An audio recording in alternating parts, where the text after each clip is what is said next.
Dalam beberapa hari terakhir, sejumlah negara Arab mendesak Hamas melucuti senjatanya dan menyerahkan kendali atas Gaza.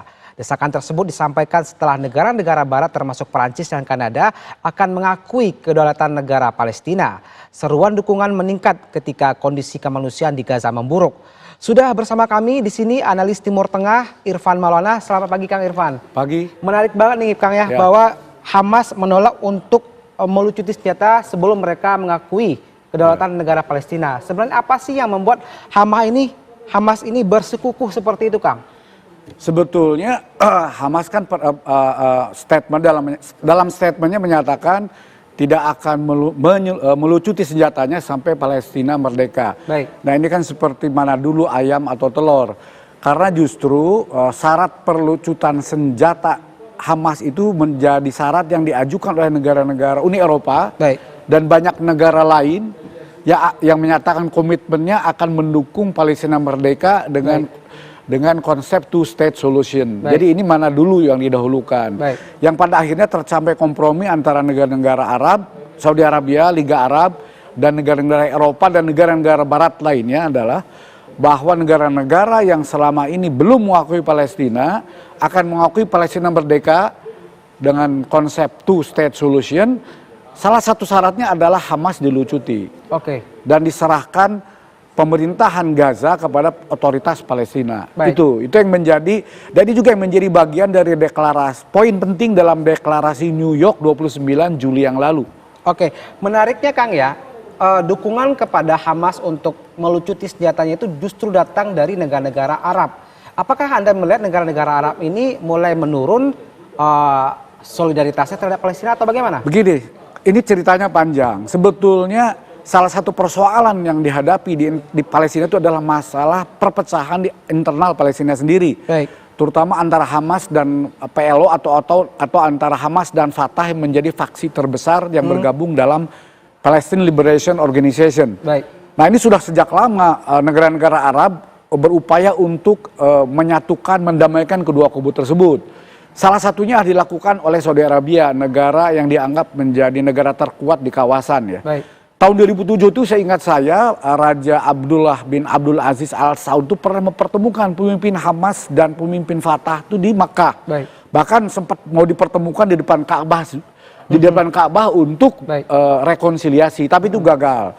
Dan pasca peristiwa 7 Oktober 2003 lalu, para menteri luar negeri negara-negara Arab termasuk Menteri Luar Negeri Saudi Arabia, Pangeran Faisal bin Farhan, menemui Xi Jinping untuk meminta terlibatkan Tiongkok untuk mendamaikan Hamas dan Fatah. Baik. Yang akhirnya kemudian Tiongkok bisa mempertemukan wakil Hamas dan Fatah di Beijing.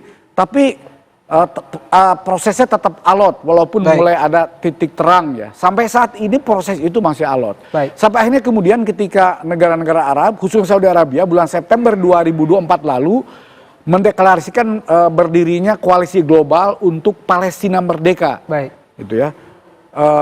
Yang kemudian memancing beberapa negara terutama negara Eropa untuk memberikan dukungan. Nah, dukungan itu disampaikan dengan syarat perlucutan Hamas. Baik. Dan penyerahan pengelolaan Gaza kepada satu pemerintahan yaitu otoritas Palestina yang diakui oleh dunia. Kang Irfan, apakah permintaan Hamas ini memerdekakan Palestina dan menjadikan Yerusalem sebagai ibu kota dinilai terlalu tinggi sehingga sampai sekarang perundingan masih alot dan belum ada titik temu? Tidak terlalu tinggi karena itu juga yang menjadikan syarat negara-negara Arab. Baik. Two state solution yang diusulkan negara-negara Arab itu bahkan proposal tentang two state solution sendiri sudah diajukan tahun 2002 oleh Saudi Arabia pada era Raja Abdullah dan disetujui oleh Liga Arab dan mayoritas negara Islam dan mayoritas negara yang mendukung Palestina merdeka. Poin dari two state solution itu adalah Palestina merdeka meliputi wilayah-wilayah sebelum perang 1967. Baik. Yaitu tepi barat Sungai Yordan, Gaza, termasuk juga dataran tinggi Golan dengan ibu kota Yerusalem Timur. Baik. Jadi sebetulnya tidak ada perbedaan prinsipil tentang batas-batas mana negara Palestina merdeka antara Hamas dan kelompok lain di Palestina dan negara Arab sebetulnya. Tidak berlebihan pastinya permintaan Hamas. Tidak berlebihan, memang itu yang dituntut. Baik. Jadi justru negara-negara Arab itu memberikan tuntutan dengan batas yang jelas. Baik. tuntutannya dan tidak dikompromikan. Baik. Tepi barat, jalur Gaza, dan ibu kota Yerusalem Timur menjadi ibu kota Palestina merdeka. Baik, Kang, dukungan negara-negara di Liga Arab ini sangat tinggi kepada permintaan untuk pelucutan senjata bagi Hamas. Anda melihat apakah ini tekanan diplomatik dari Barat, Amerika kepada negara Arab secara ekonomi? Menurut saya bagian dari kompromi agar two-state solution, Palestina mereka itu mendapatkan dukungan yang lebih luas lagi. Oke. Anda ketahui kan sebelumnya itu sudah 147 negara yang mendukung Palestina mereka dengan two-state solution. Baik. Tapi itu belum nyakup negara-negara penting di Uni Eropa, termasuk negara-negara Barat ya, termasuk Amerika. Nah, dengan two-state solution dengan perlucutan Hamas itu dan bergabungnya Hamas ke dalam PLO, itu akan mendorong dukungan lebih luas negara-negara yang belum memberikan dukungan pada Palestina mereka, terutama negara Barat, Uni Eropa. Baik. Dengan ini Perancis bergabung, dengan ini Inggris bergabung, kemudian Kanada, Australia, New Zealand. Inggris, Keir Starmer itu kemarin sudah dalam posisi Inggris pada bulan September nanti akan menyatakan dukungan pada Palestina merdeka jika Israel tidak juga menarik pasukannya dari Gaza. Baik. Dan kelihatannya Israel tidak akan dalam waktu dekat menarik pasukan dari Gaza, sehingga ini akan mendorong Inggris mengikuti jejak Perancis untuk mengakui Palestina. Kira-kira apa alasan Inggris masih menahan sikapnya? Ini di internal masih ada tarik-menarik ya, karena memang pengaruh lobby Israel di Inggris juga cukup kuat, termasuk kepada pemerintahan yang saat ini memerintah. Baik. Namun memang opini dalam negeri Inggris sendiri, dan saat ini sudah lebih dari sepertiga anggota parlemen Inggris yang menandatangani petisi supaya pemerintah Keir Starmer segera mengakui Palestina merdeka, mendukung two-state solution. Nanti September bakal ada pertemuan global di PBB, ada negara-negara Eropa dan juga negara Liga Arab. Anda bisa prediksi nggak apa kira-kira hasilnya? Apakah didapatkan solusi kedaulatan negara Palestina atau bagaimana, Kang? Sudah ada dari deklarasi New York 29 Juli yang lalu, sudah menunjukkan tanda-tanda bahwa memang dukungan terhadap Palestina merdeka itu semakin menguat dan akan menjadi konsensus global. Hanya saja memang masih ada segelintir negara kuat ya yang belum menerima usulan ini, terutama Amerika Serikat. Tapi Amerika Serikat sendiri dalam pernyataan belakangan ini juga tidak mutlak ngotot menolak two-state solution. Tidak mutlak. Sebetulnya gini, di Amerika sendiri tergantung siapa yang berkuasa ya. Selama yang berkuasa pemerintahan sayap kanan neokonservatif yang sangat pro-Israel, wacana two-state solution ini hampir mustahil. Tetapi sejalan dengan opini publik di Amerika yang semakin kuat menunjukkan shifting menuju ke lebih pro Palestina, hal ini menjadi tidak mustahil.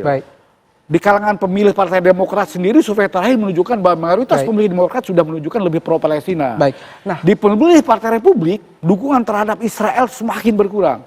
Bahkan termasuk di kalangan konservatif di Amerika, suara-suara kritis yang terhadap Israel juga makin menguat, termasuk di kalangan pendukung Donald Trump sendiri. Baik, ini menarik, Kang. Amerika Serikat mendorong pelucutan senjata di Hamas, tapi mengapa tidak ada tekanan sebanding terhadap Israel?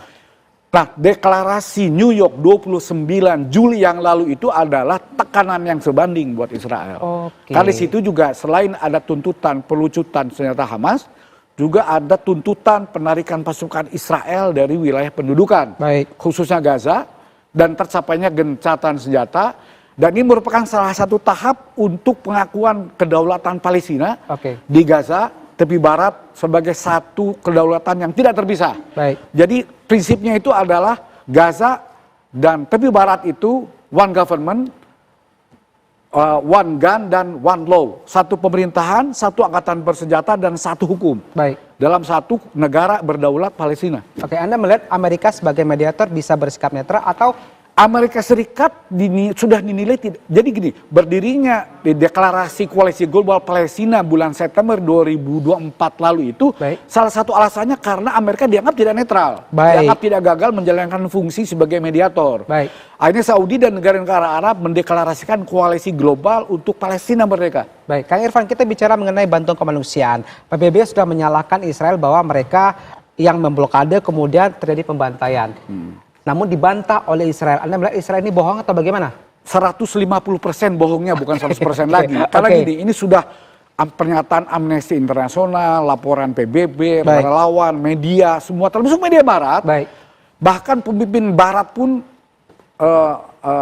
Perdana Menteri Skotlandia ya, pemimpin Barat pertama menyatakan dan mengakui bahwa di Gaza telah terjadi genosida. Baik, Kang, ini Anda melihat apakah Israel ini benar-benar menginginkan Hamas melucuti senjatanya atau justru menjadikan isu ini penghalang dari perundingan ini? Lebih dari itu, pemerintahan sayap kanan Zionis Israel yang berkuasa saat ini bukan hanya ingin melucuti Hamas, tapi ingin melucuti Gaza dan tepi barat dan mewujudkan cita-cita ideologi rasis garis keras konservatif garis keras mereka, yaitu terwujudnya Israel Raya yang meliputi seluruh wilayah termasuk Palestina yang diduduki. Jadi memang ini bukan cuma ingin melucuti Hamas, dan ini sekarang menjadi musuh bersama masyarakat internasional. Dan kita juga berharap ada tekanan besar dari dalam negeri Israel sendiri dan dari Amerika supaya rezim Israel yang berkuasa saat ini segera diganti. Karena juga masih ada harapan di Israel sendiri, karena juga ada suara-suara optimis dari dalam negeri Israel yang menghendaki perdamaian, terutama kelompok-kelompok oposisi. Jangan lupa, nuansa pro-two-state solution juga ada di Israel. Dulu juga zaman Ehud Barak dan Bill Clinton nyaris saja sebetulnya mereka itu sepakat two-state solution. Apa yang kemudian membuat mereka gagal? Kasus Epstein itu kan menjadi salah satu cara kelompok Zionis garis keras untuk menyandra para pemimpin Israel dan Amerika yang pro perdamaian. Baik, Kang. Kita bicara PBB nih, Kang. PBB kerap sekali untuk menyerukan pelucutan senjata bagi Hamas.